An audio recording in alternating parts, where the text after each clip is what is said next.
evening. I am going to talk to you a little bit about Spitalfields music, but very particularly about the Training Music Leader scheme that we run as an organisation and has been running now for 10 years. But I think why I'm here, because we've just started off down this new track, is that actually I got really angry because somebody told me repeatedly that it wasn't possible to recruit for our Training Music Leader scheme from people from BAME backgrounds. It just, people weren't interested, or the career progression was such that there wasn't a pool of people there that we could actually draw from our scheme. And when somebody tells me that it's not possible, I always resist. It's just a habit. Surely that's not the case. It's certainly not the case when I'm going out and listening and watching young musicians and working in partnership with other organisations. So what was the block? And surely something should be done about that. So my role at Spitalfields Music is currently acting chief executive, but I am the programme director for learning and participation. And that means I have the great joy and delight of working with an extraordinary organisation who lives in and works and breathes the life of London's East End. We're based in the city, but we work wholly in Tower Hamlets, have been doing since 1976, and we're part of the regeneration story of the area. Because of our history, we're rooted in the location, and that location has waves and waves of migration from the Huguenots through to Jewish Orthodox, through to currently Bengali, Sylheti, and increasingly Somalian residents are now joining the throng. And that's a really interesting place to sit as a Western classical music organisation. So I can understand the tradition, because we could be seen as very kind of fixed and fuddy-duddy and really, not outward looking. Those are some of the perceptions that we experience. It's a real delight to be able to stand here and talk on the same platform with my previous life, which was in dance. And because of my history in dance, which is quite considerable, I joined London Philharmonic Orchestra and just assumed that there were natural progression routes and that the work was being done at conservatoires and training to actually diversify the work. I didn't expect to find what I found at London Philharmonic Orchestra, my first job in Western classical music 10 years ago now. So all the work that dance has been doing very carefully over quite a long period of time, successfully, some not so successfully, but a real passion and drive to diversify the workforce, look at training, seemed to be in the music sector much slower steps. So it's taken me this long to actually start really trying to activate new ways of thinking, I think, in our organisation. So our organisation, this is for those who knows about Spitalfields music, has anyone heard of Spitalfields music? Marvellous. So you're aware that we're a national portfolio organisation funded by the Arts Council. We have 2 festivals a year, the Summer Festival, which has just opened. It's ready and ripe for your bookings, and a winter festival, and also a learning participation programme which runs year round. It used to be called Spitalfields Festival, and we changed our name 3.5 years ago to really reflect the year-round programme that we produce in and with people from Tower Hamlets. Part of that programme is something called our Training Music Leader scheme, and that's really looking at the third area of our organisation's mission, which is to do with professional development for the sector. It's been running for 10 I'm looking across in Philip's direction because he was my predecessor. It's about 10 years, isn't it? Yeah. So it's been running very, very successfully for 10 years. And what the Trainee Music Leaders Scheme does is it takes people in those kind of wilderness years, just out of higher education, further education. So they're kind of in their early 20s, 20, 21, 22, when they've been chucked out of their, wherever they are, if they've been learning, and they don't have any links with their network. They don't really have a peer network. They're kind of left, off you go, into the big wide world, make your way. And so what we do is we work with that set of people to help them realise different ways of working within the music sector. And we're passionate about working with young people to release their creativity, celebrate their passion, their development through music, whether that be through commissioning pieces, creating new music themselves, or performing as well. And so we take a group of probably about 8 to 10 young people, and they go through a whole year's worth of experiential training with us. And we've been doing this for a while.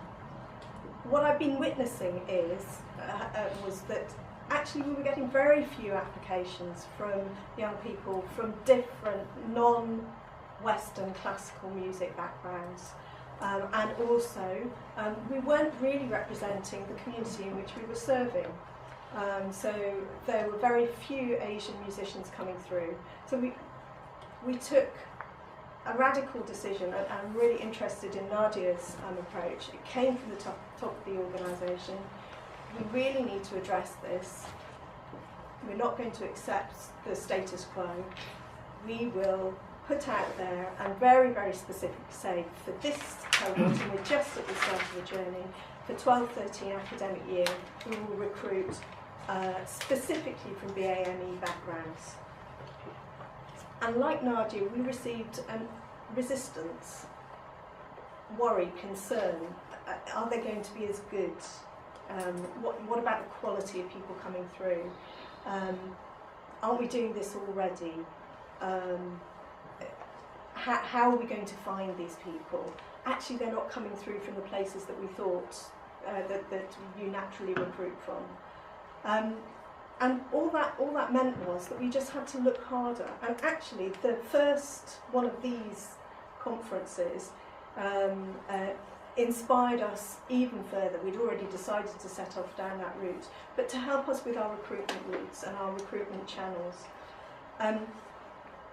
We have, through that process, helped bring our organisation internally to understand the benefits and the excitement of engaging with a really diverse range of musicians, young musicians, and that they are out there, and it's not difficult, but it is the most difficult thing in the world.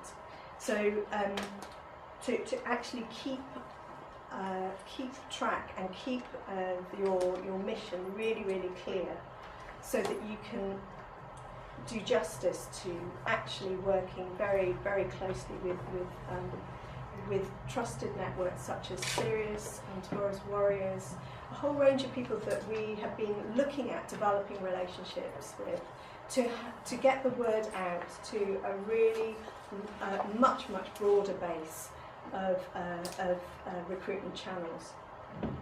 As a result, we have 54 applications. Usually we have approximately, the average is about 60 applications, so it didn't deter people. And we have now recruited 3 fantastic young musicians from a range of backgrounds, some from within the classical tradition, and others within producing music and other world musics. And we're just at that start of that journey at the moment. And the other important learning for us is that we actually, whilst doing BAME recruitment, the next stages, we could be very, very pleased with ourselves and say, look, we've achieved this. Now we can move on and to go back to the old model, which was much broader. And actually we're going to keep ploughing away at the same channel. So with the next year, we're starting to work very closely with our 3 recruited young people. They're going to help us look at recruitment channels. They're going to help us in terms of being ambassadors and role models for the scheme. They are going to look at different communication strategies to shout about these different areas of work and really try and reach out to young people to convince them that Spitalfields Music is a place to start their career in music education. Those are the main issues of challenge for us, I think. And we're right at the start of that journey at the moment. It's a very exciting thing to be doing, and maybe catch up with us next year and we can tell you some more about it. Great. Yeah. Thank you, Claire.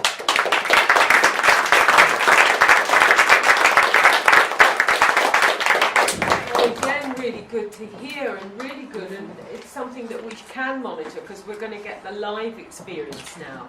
The challenge is as Spitalfields, continues on this pathway and has to come up against a whole host of experiences that perhaps weren't there when you were doing the wider reach. Any questions for Claire? When you was launching the programme, did you get any challenges from students? Why are you targeting us? That's a really interesting question. If you did, how did you respond? Not why are you targeting us, but from our from anecdotal sources, we have heard through other organisations who are recruiting trainees, music trainees, from white young people saying, well, we can't go to Spitalfields anymore because they're not looking, they're not interested in us anymore. So I haven't heard it. I've heard the reverse of that. Okay. But not the other way around. I've also heard a number of the people that applied to us when asked, how did you find out about us? What encouraged you to apply? The sheer fact that we were absolutely targeting BAME made somebody who was very nervous about applying actually go, oh no, they really do mean it, and put in that application. Yeah. Thank So, you. I was interested that you talked about that time when young musicians just leave college as the wilderness years, and I wondered whether you feel that higher education has a greater responsibility to play in preparing students to enter the world of music education, as opposed to training them for maybe platform careers. Is that the word thing?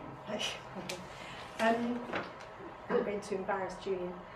One of our most extraordinary partners is Royal Academy of Music. What Royal Academy of Music is doing here is incredible. The Open Academy and Spitalfields Music have a very, very strong partnership. And I think for a long time the status of learning and participation teams within conservatoires, a bit tokenistic, difficult to run alongside your top kind of concert platform.